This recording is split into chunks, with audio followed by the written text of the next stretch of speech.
Let's welcome in Jerry Blevins. Jerry, there was a report today from The Athletic that the Mets will be using a six-man rotation at times this year. We know they have a bunch of vets, as we just mentioned with Carrasco, that rotation loaded with older guys. A rookie in Kodai Senga who's used to a six-man rotation. What do you think of this idea, Jerry, for the Mets to go to a six-man rotation?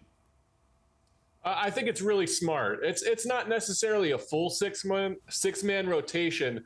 They did it. They eyed key spots in the schedule because you get it in advance. They pick spots where they're going to bring in a sixth guy to get those guys an extra day rest. They did all the research. They did all the analytics to know who works best on how many days rest, what's too many. And they've come up and they've identified spots in the season where they can give those guys that added day's rest to maximize the full season workload. I think it's brilliant. I really would rather see like 33, 34 starts from your top dogs, but this is a way to ensure that they're going to be healthy towards the end of the season. Now, baseball has a way of working itself out when it comes to, injuries and whatnot, but this is a plan that puts in the head that lets you know that the Mets have an idea on what they want to do, and if anything comes their way, they're going to be ready to take a different route. Two things for me on this, Jerry. The first one is it better be okay with Justin Verlander and Max Scherzer, how they're affected by a six-man rotation. Other than that, I think it's a great idea. The other thing to me is this is kind of a branding question. Because if the Mets call it a six-man rotation, I think fans and media are going to really grind on that term and be annoyed by it because you say, look, Verlander's getting 40-plus million, Scherzer's making 40-plus million. These guys need to post up.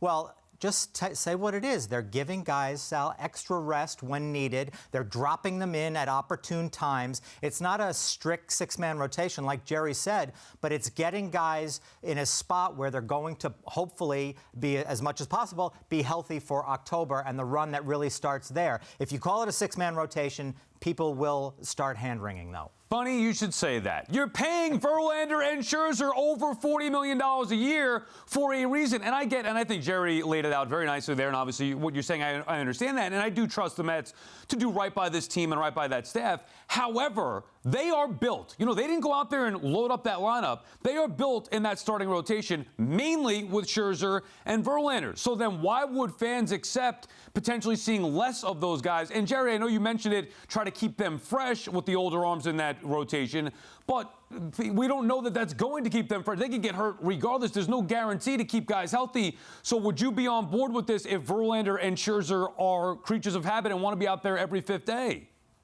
Well, I guarantee you they wouldn't have come out and talked to the press about it if they hadn't already talked about this with Scherzer and Verlander.